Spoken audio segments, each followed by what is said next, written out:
Kejaksaan Agung bisa jadi bakalan menjadi senjata ampuh baru dari Pak Prabowo. Dia bakalan jadi senjata ampuh baru dari Presiden Prabowo. Belum bisa sepenuhnya menguasai polisi dan KPK yang kabarnya masih di bawah pengaruh kuat dari geng Solo, di bawah pengaruh kuat dari Pak Jokowi. Tampaknya di Kejaksaan Agung, langkah penguasaan Pak Prabowo berjalan lebih mulus, meskipun tentu saja bukan tanpa hambatan dan bukan tanpa kendala. Kejadian akhir-akhir ini yang menyangkut Kejaksaan Agung, semua itu mestinya bisa ngasih kita gambaran soal apa yang sedang terjadi di belakang layar. Ada benang merah yang jelas di antara kejadian-kejadian di seputar Kejaksaan Agung tersebut.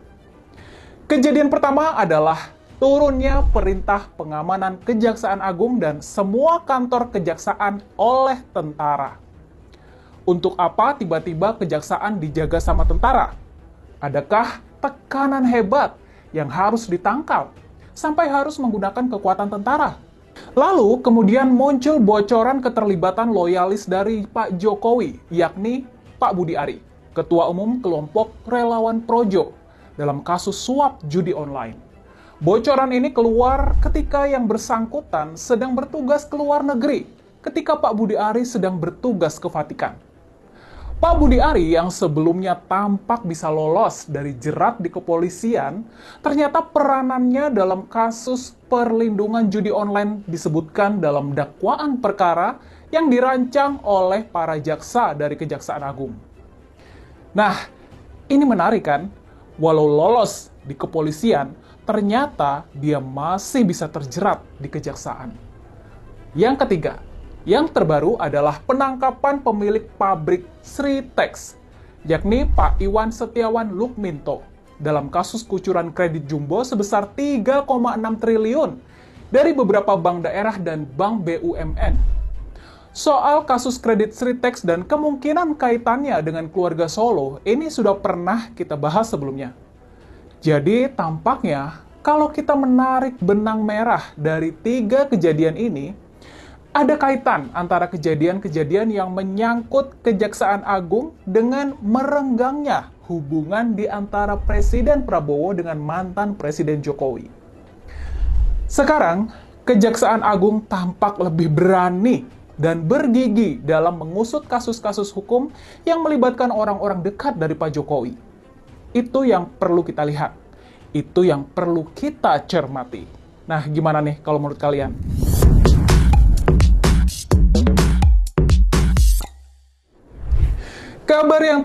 Kabar terbaru sampai kita syuting video ini, Pak Prabowo mau mengganti Jaksa Agung dengan orang yang benar-benar bisa sepenuhnya dia percaya. Orang yang nggak bakal bisa dipengaruhi sama penguasa lama, nggak bisa dipengaruhi sama kelompoknya Pak Jokowi. Tampaknya membuat kejaksaan kembali independen dan cuma tunduk pada hukum, cuma tunduk pada aturan perundang-undangan, ini menjadi pekerjaan rumah penting yang sedang berusaha dibereskan oleh Presiden Prabowo. Pengerahan pasukan TNI buat menjaga kejaksaan-kejaksaan, terutama Kejaksaan Agung, rasa-rasanya adalah kaitan dengan upaya melindungi para jaksa dari tekanan-tekanan pihak luar. Bisa jadi pengerahan perlindungan ini dilakukan supaya para jaksa bisa lebih bebas dalam mengusut kasus-kasus besar dan pelik yang bisa jadi bakal menyeret orang-orang dari rezim lama ke pengadilan. Pengusutan kasus suap perlindungan judi online mungkin bisa jadi contoh nyata tentang tarik-tarikan kasus hukum yang sedang terjadi. Ketika kasus ini masih ditangani sama polisi, tampaknya nama mantan Menkominfo Budi Ari masih aman dari jeratan. Dia memang pernah dipanggil Bareskrim buat menjadi saksi dalam kasus ini. Namun kemudian, penanganan kasus ini tampak meredup. Nama Budi Ari tak pernah disebut lagi, dan dia pun tidak ditahan. Tapi yang kemudian mengejutkan kita semua, tanpa diketahui publik ternyata proses penyidikan lanjutan di Kejaksaan Agung selesai dan kasus ini pun sudah dilempahkan ke pengadilan. Tidak ada media yang memberitakan persidangan kasus ini. Lalu muncullah bocoran dari dakwaan yang diajukan para jaksa terhadap para pelaku kejahatan perlindungan situs judi online itu. Di situ ada nama Pak Budi Ari disebut berkali-kali, dan bahkan disebutkan juga kalau orang dekat dari Pak Jokowi itu mendapat jatah sampai 50% dari setoran ilegal para pengelola judi online. Serangan kilat dari Kejaksaan Agung ini sudah pasti mengejutkan banyak pihak. Mungkin termasuk Pak Budi Ari sendiri dan juga Pak Jokowi di Solo. Tampaknya Pak Budi Ari sudah tidak bisa lagi dilindungi dari kasus hukum yang menjeratnya. Kasus yang tampaknya bakal lebih mengkhawatirkan keluarga Solo adalah pengungkapan kasus kredit macet kepada pabrik tekstil Sritex yang sudah bangkrut itu. Kasus ini melibatkan 3 bank daerah dan 1 bank BUMN. Ada Bank BJB, Bank Jateng, Bank DKI, dan juga Bank BNI.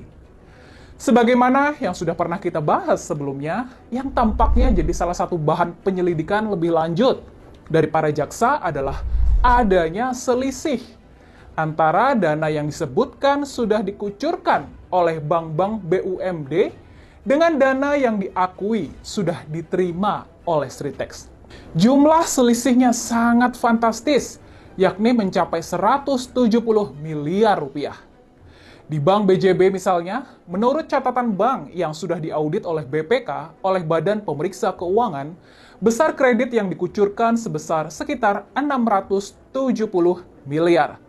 Tapinya, di pembukuan Sritex, di laporan keuangan Sritex, besar kredit dari Bank BJB ternyata cuma tercatat sebesar 593 miliar. Jadi ada selisih 77 miliar di antara pencatatan di Bank BJB dan pencatatan di Sritex. Di Bank Jateng, menurut pencatatan bank, kredit Sritex senilai sekitar 500 miliar. Namun, di catatan Sritex, angkanya cuma 430 miliar. Di sini ada selisih 70 miliar. Buat Bank DKI, kredit yang diberikan menurut catatan bank sebesar 185 miliar. Tapi di pembukuan Sritex besarnya konon cuma 162 miliar. Jadi, di sini juga ada selisih yang besarnya sekitar 23 miliar. Jadi, kalau di total dari 3 bank daerah tersebut, selisih kucuran kredit yang hilang mencapai 170 miliar. Ini adalah angka komisi yang sangat fantastis. Pertanyaannya, kemana uang selisih itu dialirkan atau disetorkan? Benarkah uang ini mengalir ke keluarga penguasa lama? Penangkapan pemilik pabrik Sritex, yakni Pak Iwan Setiawan Lukminto oleh Kejaksaan Agung, menjadi babak penting dalam pengungkapan kasus kredit macet Sritex ini. Apakah para saksi bakal bernyanyi kemana saja dana 170 miliar rupiah tadi disalurkan? Pastinya kita bakal menunggu sejauh mana pihak Kejaksaan Agung sanggup dan berani dalam membongkar habis kasus ini. Oke, sampai di sini gimana pendapat kalian? Apakah kalian mulai merasakan angin segar yang dibawa Kejaksaan Agung? Ataukah kita patut skeptis dan curiga kalau kasus-kasus besar yang sedang ditangani bakal berujung pada pengamanan nama-nama besar yang terlibat dalam kejahatan tersebut? Setelah pengaman Kejaksaan oleh TNI, muncul Perpres Prabowo Lindungi Jaksa. Pada awal Mei lalu, Tentara Nasional Indonesia atau TNI kembali mendapat sorotan lantaran menjalankan tugas yang disebut beberapa pihak di luar fungsinya. Prajurit institusi penjaga keamanan dan kedaulatan negara itu dikerahkan guna mengamankan kejaksaan. Setelah menuai kritik, Presiden Prabowo Subianto pun mengeluarkan balai untuk mendasari tugas baru TNI tersebut.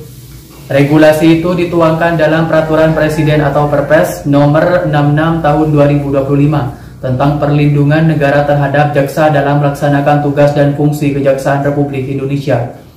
Berdasarkan aturan anyar ini, kini perlindungan terhadap jaksa diberikan oleh Polri dan TNI. Perlindungan itu mencakup diri, jiwa, dan atau harta benda. Pengamanan TNI terhadap institusi kejaksaan awalnya merupakan amanat telegram Panglima TNI, Jenderal Agus Subianto pada 5 Mei 2025. Isinya menyatakan TNI mendukung kelancaran dan keamanan dan dalam pelaksanaan tugas penegakan hukum baik di Kejaksaan Tinggi atau Kejati maupun Kejaksaan Negeri atau Kejari. Telegram Panglima TNI itu lalu ditindaklanjuti oleh Kepala Staf Angkatan Darat Kasat Maruli Simanjuntak melalui surat kepada Panglima Komando Daerah Militer Pangdam. Rencananya untuk Kejati dikerahkan satu satuan setingkat peleton atau sekitar 30 personel, sedangkan untuk Kejari 1 regu atau sekitar 10 personel. Kasat memerintahkan satuan tempur dan satuan bantuan tempur AD di wilayah masing-masing untuk menyiapkan personel pengamanan kejaksaan. Apabila tidak dapat memenuhi kesesuaian kebutuhan, Pangdam diwajibkan untuk berkoordinasi dengan satuan Angkatan Laut maupun Angkatan Udara wilayah masing-masing. Menteri Pengerahan Tentara dalam pengamanan di wilayah kejaksaan itu sudah dibahas dalam rapor koordinasi secara virtual yang diselenggarakan oleh Markas Besar atau Mabes TNI bersama Jaksa Agung Muda Pidana Militer Kejaksaan Agung. Kepala Pusat Penerangan Hukum Kejaksaan Agung Harli Siregar mengonfirmasi pengerahan personil TNI untuk mengamankan ini termasuk bagi Kejati dan Kejari di seluruh Indonesia tersebut. Dia menuturkan pengamanan itu bentuk kerjasama sekaligus sebagai dukungan TNI kepada kejaksaan untuk menjalankan tugas-tugasnya.